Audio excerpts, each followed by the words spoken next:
Prajwal pen drive ಪ್ರಕರಣಕ್ಕೆ ಸಂಬಂಧಪಟ್ಟ ಹಾಗೆ ಡಿಕೆಶಿ ಹೆಸರು ತಗೊಳ್ದಿದ್ರೆ ಅವರಿಗೆ ನಿದ್ರೆ ಬರಲ್ಲ ಅಂತ ಹೇಳಿ ಕಾಂಗ್ರೆಸ್ ಶಾಸಕ ಟೀಕೆ ಮಾಡಿರುವಂಥದ್ದು. ಈ ಕುರಿತು ಒಂದು ಬ್ರೇಕಿಂಗ್ ನ್ಯೂಸ್ ನೋಡೋಣ.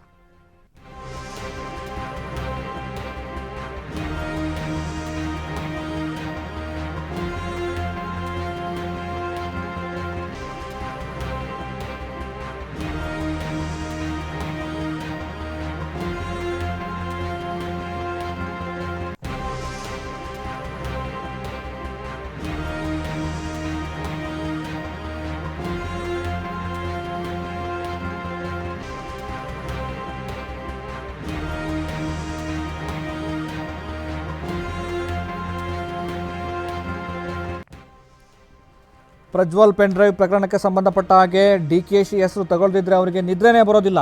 100 ಬಾರಿ ಡಿಕೆಶಿ ಹೆಸರು ತೆಗೆದುಕೊಂಡಿದ್ದಾರೆ.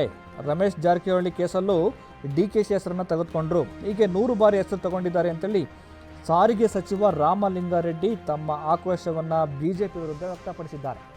ಡಿಕೆಶಿ ಹೆಸರನ್ನು ತೆಗೆದುಕೊಳ್ಳದಿದ್ರೆ ಬಿಜೆಪಿಗರಿಗೆ ನಿದ್ದೆ ಬರೋದಿಲ್ಲ. ಒಟ್ಟು ಯಾವುದೇ ಪ್ರಕರಣ ಆದರೂ ಅವ್ರ ಹೆಸರು ಬರಬೇಕು.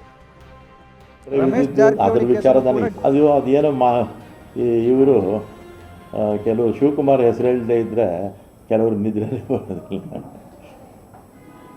ಅದು ಪೆನ್ ಡ್ರೈವ್ ಇದ್ದಿದ್ದು ಅದ್ರ ವಿಚಾರ ನನಗೆ ಹೆಚ್ಚು ಮಾಹಿತಿ ಇಲ್ಲ. ಆದರೆ ಅನಾವಶ್ಯಕವಾಗಿ ಎಲ್ಲದಕ್ಕೂ ಶಿವಕುಮಾರ್ ಹೆಸರನ್ನೇ ಶಿವಕುಮಾರೇ ಕಾರಣ ಅಂತ ಈ ಥರ ಒಂದು 100 ಸಲ ಹೇಳಿರ್ಬೋದಲ್ಲ. ಬೇರೆ ಬೇರೆ ವಿಚಾರಗಳಲ್ಲಿ ಒಂದು 100 ಸಲ ಹೇಳಿರ್ಬೋದು. ನಾವು 6 ಸೀಟ್ ಕೊಟ್ಟಿದ್ವಿ ಈ ಸಲ ಮಹಿಳೆಯರಿಗೆ. ಆಮೇಲೆ ಒಂದು 10-15 ಜನ ಯುವಕರು ಕೊಟ್ಟಿದ್ವಿ. 28ರಲ್ಲಿ 15 ಜನ ಮೇಲೆ ಯುವಕರು ಅಥವಾ ಮಹಿಳೆಯರೇ ಆಗಿದ್ದಾರೆ. ಯಾರೋ ಒಬ್ಬರು ಮಾಡಿದ ತಪ್ಪಿಗೆ ಎಲ್ಲರ ಮೇಲೂ ಆ ಥರ ಮಾಡ್ತಾರೆ. ಇವತ್ತು ಕರ್ನಾಟಕದಲ್ಲಿ ಅಥವಾ ನಮ್ಮ ದೇಶದಲ್ಲಿ ಎಷ್ಟು ಜನ ರಾಜಕಾರಣಿಗಳಿದ್ದಾರೆ. ಎಲ್ಲೋ ಒಂದೊಂದು ಘಟನೆ ಆಗುತ್ತೆ.